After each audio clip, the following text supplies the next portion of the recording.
बिस्मिल्लाहिर्रहमानिर्रहीम। अस्सलाम वालेकुम डियर स्टूडेंट। उम्मीद है आप सब लोग खैरियत से होंगे और जहाँ भी होंगे खुश होंगे, और मेरी दुआ भी है आप लोग खुश रहें। Welcome back on my YouTube channel knowledge caption. आज हमारा लेसन नंबर 20 है। हमारी मिड टर्म जो है वो कंप्लीट होने वाले, क्योंकि आपके 22 लेसन्स के जो होता है मिड टर्म होता है। तो अल्हम्दुलिल्लाह हम लोग लेसन नंबर 20 तक पहुंच चुके हैं। पिछले लेसन्स आप लोगों ने सुने होंगे, आपको समझ आ गई होगी मेरा ख्याल है, क्योंकि इसमें ज़्यादातर आपको स्पीच के बारे में ही बताया गया है।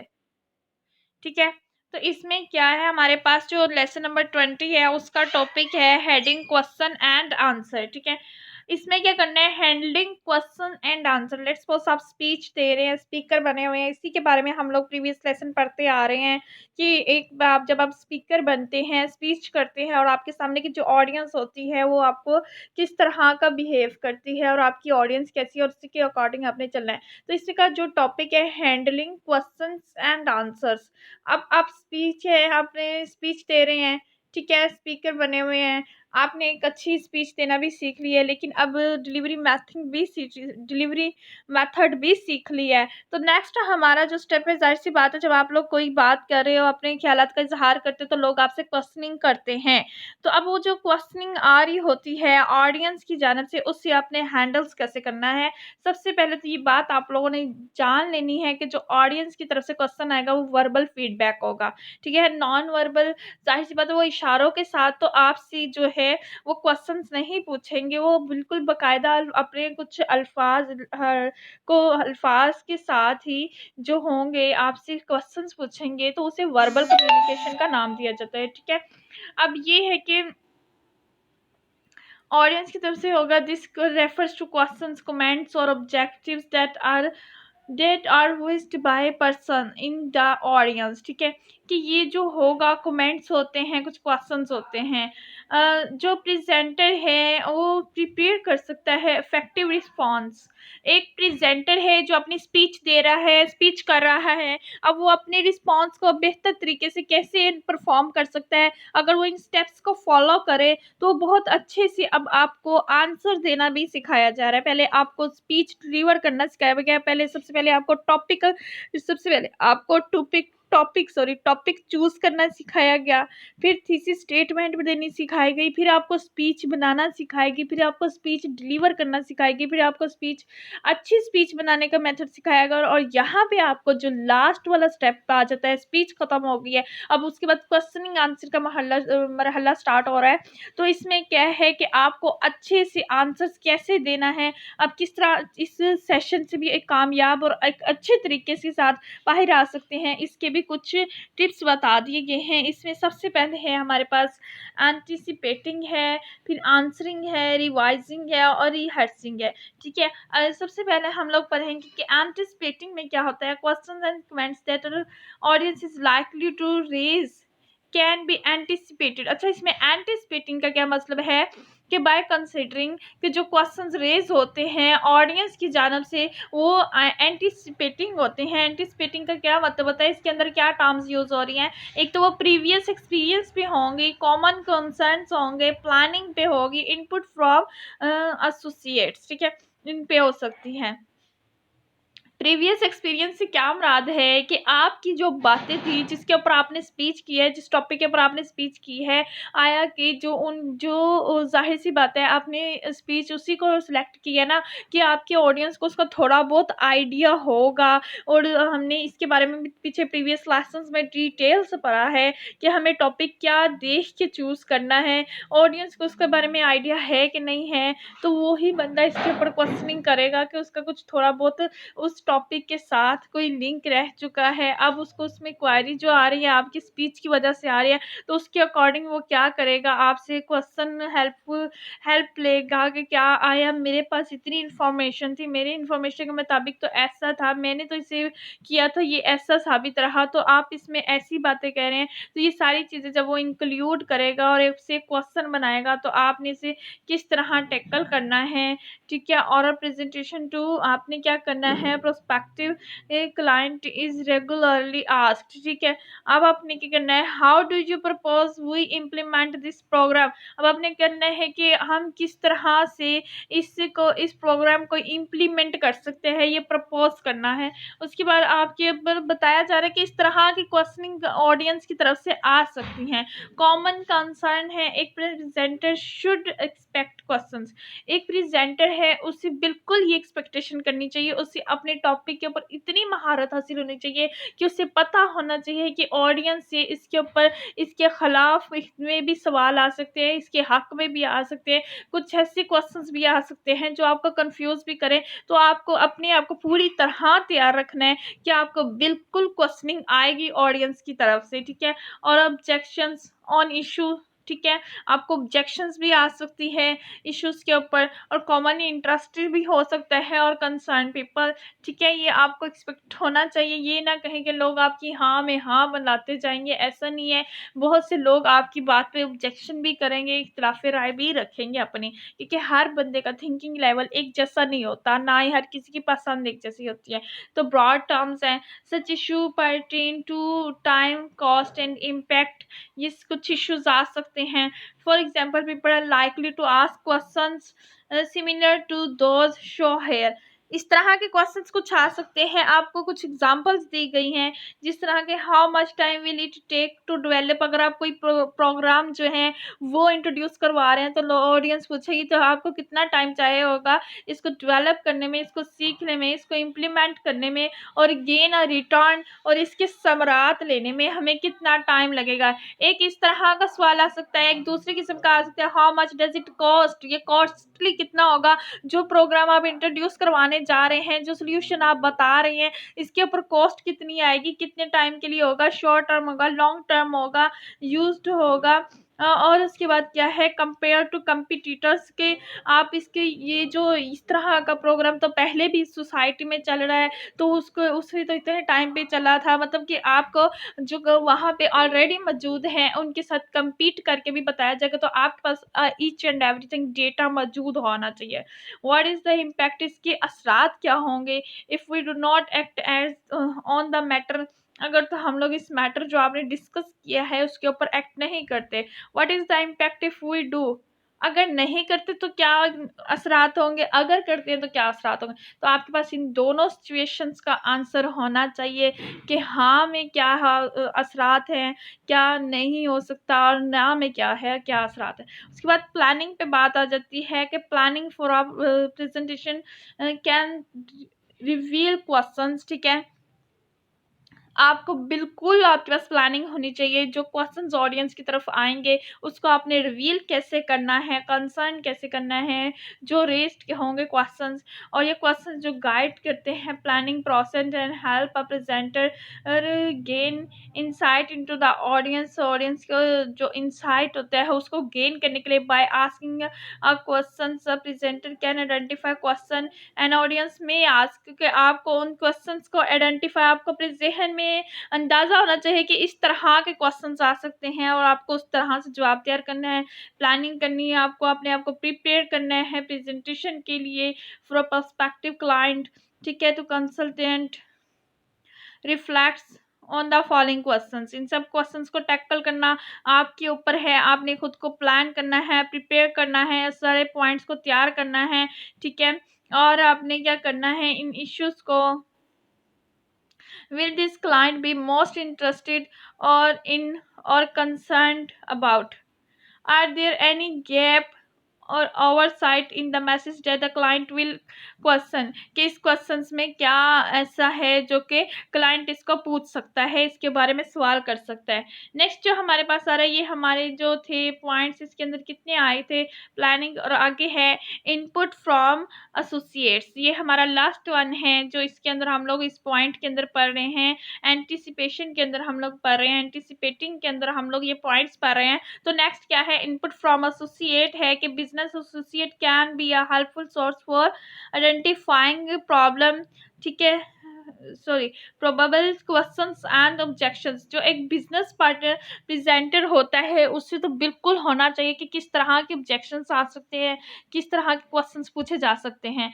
ठीक है, associates who have not experience then the presenter in certain area. कुछ एरियाज का जो होता है प्रेजेंटर है उसको नहीं इतना इल्म होता, द सब्जेक्ट द ऑडियंस और a rule the speaker has recently acquired. अगर तो उसे कुछ एरियाज का इल्म ही नहीं है तो वो सर्व कर सकता है adviser alerting the presenter to the type of audience feedback to expect. तो उसे चाहिए कि उसे इन चीज़ों से मतलब कि जो एडवाइजर है आपका उससे चाहिए कि वो प्रेजेंटर को अलर्ट करे कि ऑडियंस इस टाइप की है और इस तरह का फीडबैक आपको आ सकता है।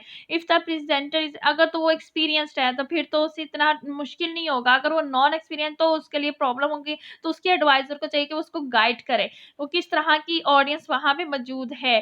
ठीक है, अगर तो वो एक्सपीरियंस्ड है तो उसे जाहिर सी बात है इन बातों का आइडिया होगा कि इस तरह के ऑब्जेक्शन पूछे जा सकते हैं। ठीक है, तो इसके लिए वो अपने क्वेश्चंस की पूरी तैयारी रखे उसको क्या आंसर्स करना है। आगे जो हमारे पास है वो आंसरिंग है। आंसरिंग क्या है कि अब आपने जितने भी क्वेश्चन लेते जाने, पहले क्या करते हैं आप लोग, पहले आपने अपनी पूरी स्पीच दे दी है, पूरी स्पीच देने के बाद आपने क्या करना है, आपने प्रेस कॉन्फ्रेंस कभी किसी सियासतदान को लाइव बोलते सुना हो, उसके सामने काफ़ी ज़्यादा माइक्स होते हैं, उसके सामने रिपोर्टर्स खड़े होते हैं, तो रिपोर्टर्स क्या करते हैं, सबसे पहले उसकी जो सियासतदान होता है या जो प्रेस कॉन्फ्रेंस कर रहा होता है वो अपनी बात को पूरे से कर रहा होता है, वो उसकी सारी स्पीच को सुनते हैं। स्पीच के मेन मेन पॉइंट जो होते हैं उसको नोट करी जाते हैं, और नोट करने के बाद क्या करते हैं, फिर वो बारी बारी अपने क्वेश्चंस करने की कोशिश करते हैं कि वो उनके जिस बंदे को जहाँ पे भी प्रॉब्लम आई थी अब उसके बारे में क्वेश्चन करने हैं उन्होंने, तो वो अपने क्वेश्चन करते हैं कि करने हैं और उसका पॉइंट आउट करते हैं। अपने के पास नोट कार्ड होते हैं, वहाँ पे अपने पॉइंट्स नोट करने होते हैं। ऑडियंस ऑडियंस ने अपना पॉइंट नोट कर लिए, लेकिन यहाँ पे आप स्पीकर हो तो आपने क्या करना है कि ऑडियंस की जानिब से क्वेश्चंस ले लेने हैं और उन्हें पॉइंट बाय पॉइंट लिखते जाना है और फिर पॉइंट बाय पॉइंट आपने आंसरिंग करना शुरू कर देनी है। ठीक है, तो ये आपने क्या करना है, इनको नोट करना है। नोट करने के बाद आपने इनके आंसरिंग करनी है हर बंदे को वन बाय वन। या कुछ होते हैं वो एक क्वेश्चन ले लिया साथ ही आंसर दे दिया, और कुछ ऐसे होते हैं जो कि सारे क्वेश्चन इकट्ठे ले लेते हैं बाद में आंसर करते हैं। अब रिवाइजिंग आ रहा है, revising the content of the presentation.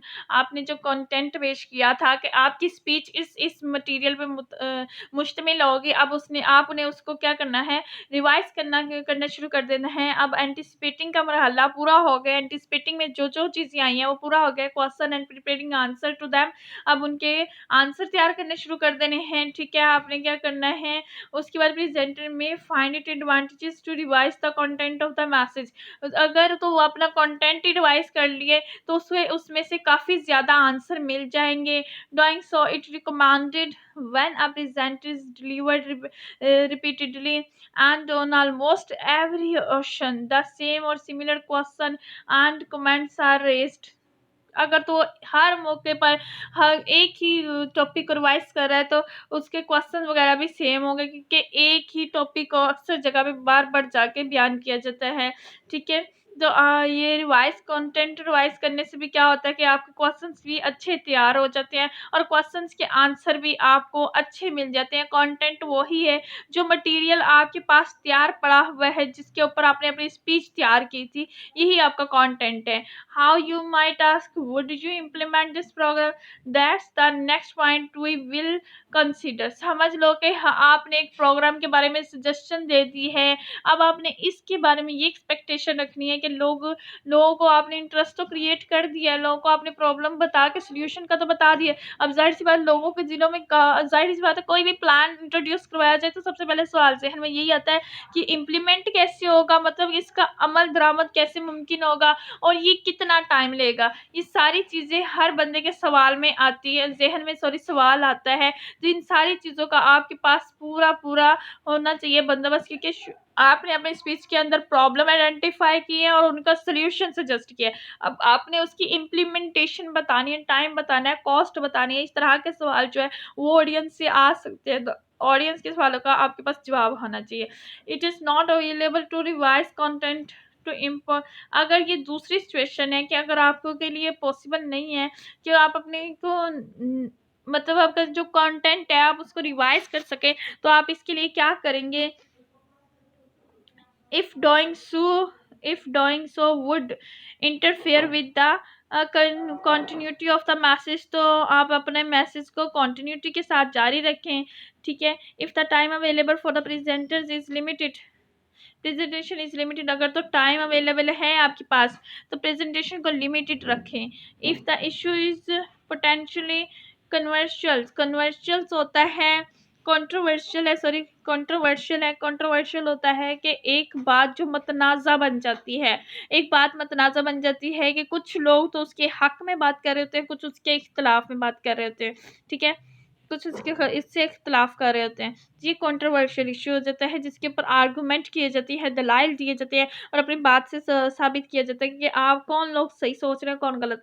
And may not occur to an audience. ठीक है। अनलेस द प्रेजेंटर की ब्रिंग इट अप। ठीक है। कि अगर ऑडियंस इससे नहीं देख रही तो उसे चाहिए कि आप इसको लेकर आओ। कंट्रोवर्शियल इश्यूज के दलाइल के साथ उसे कंप्लीट उसकी जो है लोगों के जहनों में उठने वाले सवालात को आपको खुद जवाब देना पड़ता है, उसके बारे में कंप्लीट गाइडलाइन देनी पड़ती है। अगर ये हर्सिंग हो रही है क्वेश्चन आपके पास क्या है कि question and answer is an abbreviation for the question and answer. Sorry, ये उन्होंने बताया कि वो ए जो है वो इसका एब्रीवेशन है डेट कंप्राइज जो है many presentation unless a presenter is ठीक है प्रोफिशिएंट इन फील्डिंग क्वेश्चंस। ये सारे कुछ बातें हैं कि क्वेश्चन आंसर का जो महल्ला है अब उसको रिहर्सल किया जा रहा है। आपको अपने दिमाग के अंदर सारी बातें रिहर्सल करनी है कि इस तरह का सवाल आएगा, मुझे ऐसे जवाब देना है। ठीक है। ये सारी कुछ बातें हैं जो रिहर्सल करनी है। उसके बाद आपके पास आ जाता है इनवाइटिंग क्वेश्चन एंड कमेंट। जाहिर सी बात है जब आप अपनी स्पीच कंप्लीट कर लेते हो, टीचर भी जब अपना लेक्चर कंप्लीट कर लेते तो वो आपको एक ही बात कहती है, किसी को कोई बात समझ नहीं आई तो पूछ सकते हैं, वो कोई क्वेश्चन कर सकते हैं। ठीक है। तो आप भी जब आप स्पीच करते हैं तो भी आप सबको मौका देते हैं कि वो अपने क्वेश्चन पूछ सकते हैं। यह हम लोगों ने शुरू में पढ़ लिया था कि एक वर्बल फीडबैक होता है। इसके अंदर जो क्वेश्चन आंसर का मरहला होता है वो वर्बल फीडबैक होता है, क्योंकि क्वेश्चन भी लफ्ज़ों की सूरत में पूछा जाता है और जवाब भी लफ्ज़ों की सूरत में लिया जाता है। ठीक है। स्पीच के अंदर तो नॉन वर्बली कम्युनिकेशन हो जाता है, आई कॉन्टेक्ट, जेस्चर वगैरह काउंट हो जाते हैं, लेकिन इसमें जेस्चर से ना तो सवाल होता है ना ही जेस्चर से जवाब होता है। ठीक है। यहाँ पे सोचा जाता है और इसको क्या किया जाता है, लफ्ज़ों की शक्ल में इससे बात की जाती है और लफ्ज़ों की शक्ल में ही इसे जवाब दिया जाता है जो आपके सामने खड़ा होता है स्पीच। ठीक है। ये कुछ बातें हैं जो कि आपकी इसमें आ रही हैं कि what are your 10 years projections. जो आपके प्रोजेक्शंस थे उसके 10 साल के जो थे उसके बारे में क्या है, डिटेल ओरिएंटेड है। People will focus on specific and ask questions like. ठीक है। इस तरह के जब सवाल पूछे जाते हैं तो उनका डिटेल आंसर देना पड़ता है, इसलिए ये वर्बल कम्युनिकेशन में आ जाता है। ये कुछ एग्जांपल्स दी गई हैं आपको, इस तरह के सवाल पूछे जाते हैं। Inviting audience feedback before a presentation. आप अपने प्रेजेंटेशन से पहले भी लोगों को इनवाइट कर सकते हैं कि वो आपसे फीडबैक जो है आप उससे लेना चाहेंगे। When it serves the purpose of a presentation to encourage audience involvement. ठीक है। एट द आपको मैंने बताया था क्या आपने जो ऑडियंस है उसका इंटरेस्ट को मेंटेन रखने के लिए, अपने ऑडियंस को अपने साथ इन टच रखने के लिए आप क्वेश्चन लोगों को अपने साथ क्या करते हैं जी, आप कौन कौन जानता है इसके बारे में, किस किस को पता है कि इसके यहाँ के प्रॉब्लम मौजूद है, तो इस तरह के करते हैं आप अपनी ऑडियंस को अपनी स्पीच के अंदर ही अपने साथ अटैच रखते हैं, उनको इंटरलिंक करने की कोशिश करते हैं ताकि उनकी जो अटेंशन है वो ड्रॉप ना हो, वो आपकी तरफ मुतवज्जे रहें और वो आपके शुरू वाले पॉइंट से लेकर एंड वाले पॉइंट तक भी आप उनको अपने साथ अटैच रख सकते हैं, कन्वर्सेशन करके, क्वेश्चन एंड आंसर करके, कि हाँ, आप उनसे अपनी स्पीच के अंदर ही कुछ बातें ऐसी बोलें कि ये प्रॉब्लम आइडेंटिफ़ाई हुआ है, आया कि आप भी इससे मुश्किलात से गुज़र रहे हैं, तो ज़ाहिर-सी बात है लोग अपनी राय का भी इज़हार करेंगे और आप कहेंगे मैं ये सॉल्यूशन देना। आप लोगों के ज़हन में कोई सॉल्यूशन है, तो हो सकता है बिल्कुल हो, आपके पास भी उन लोगों के पास भी कोई सॉल्यूशन मौजूद हो, तो वो भी उसको शेयर करना चाहिए। तो इस तरह क्या करते हैं, लोगों को आप इन्वॉल्व रखते हैं अपने साथ, इस तरीके से भी आप लोगों को इन्वॉल्व रख सकते हैं। अच्छा, आपका लेसन नंबर 19 भी सॉरी 20 भी लेंथी है थोड़ा-सा, और आपका मेरे ख़्याल 21 भी थोड़ा-सा लेंथी है। इसलिए मैं इनको ज़्यादा डिटेल के साथ नहीं जा रही, सिर्फ़ टॉपिक को समझा रही हूँ कि आपका लेसन बहुत लंबा हो जाए। Questions and comments during presentation, वही बात की गई है कि जो क्वेश्चन्स आते हैं, कमेंट्स आ रहे हैं हमारे पास, प्रेज़ेंटेशन के दरमियान में भी आ सकते हैं। अच्छा, स्टार्ट की भी बात हो रही है, दरमियान की भी बात हो रही है कि आपकी जो बात कर रहे हो, आप स्पीच कर रहे हो, उसके दरमियान में भी आपके पास क्वेश्चन आंसर आ सकते हैं। तो उससे आपने किस तरह से टैकल करना है, उससे आपने किस तरह से हैंडल करना है, ठीक है? किस तरह से आपने उसका फीडबैक देना है और कैसे आपने लोगों को अपने साथ एंगेज रखना है at the end point. Question answer at the end of a presentation, अब ये क्या बात हो रही है, वही बात कि यहाँ पे क्या हो रहा है कि एंड पे भी आके जब आप अपनी स्पीच को ख़त्म करते हैं, तो आप लोगों को टाइम देते हैं कि आपके पास कितना टाइम है, जिस टाइम के अंदर आप लोगों को क्वेश्चन्स ले सकते हैं और क्वेश्चन के आंसर कर सकते हैं। तो ये कुछ बातें हैं जो आपको क्वेश्चन हैंडल करने हैं। किसी भी वक़्त आपके पास क्वेश्चन आ सकता है, शुरू में भी आप ले सकते हैं, दरमियान में भी ले सकते हैं, एंड में भी ले सकते हैं, या कुछ लोग ऐसे होते हैं वो चाहते हैं कि मेरी स्पीच चलती रहे, चलती रहे, चलती रहे, और क्वेश्चन आंसर लेने का मरहला सबसे एंड में है। कुछ लोग ऐसे होते हैं वो कहते हैं शुरू में ही लोगों को अपने साथ एंगेज करना शुरू करते हैं और एंड तक लेके चलते हैं। कुछ लोग दरमियान में क्वेश्चन आंसर देते हैं, तो इसमें कोई हर्ज नहीं है। आप लोगों ने जिस भी सिचुएशन में क्वेश्चन आंसर लेने हैं, आपके पास सबके आंसर होने चाहिए, आपके पास डेटा होना चाहिए, आपके पास इन्फॉर्मेशन होनी चाहिए। आप डाइस पे खड़े होके कोई भी क्वेश्चन ऑडियंस की तरफ से आए, तो आप डंप ना हो जाएँ, क्योंकि आपके पास लैक ऑफ इन्फॉर्मेशन हो और लोगों के पास ज़्यादा इन्फॉर्मेशन हो, तो ये आपके लिए एम्बैरेसिंग होगा। इसलिए बेहतर है कि आपके पास पूरी तैयारी के साथ आना होगा आपको, ठीक है? तो अ, ये था हमारा आज का लेसन नंबर 20। बस हमारी मिड टर्म की सीरीज़ जो है वो कंप्लीट ही होने वाली है, 22 लेसन्स तक, इंशाल्लाह वो जल्द हो जाए।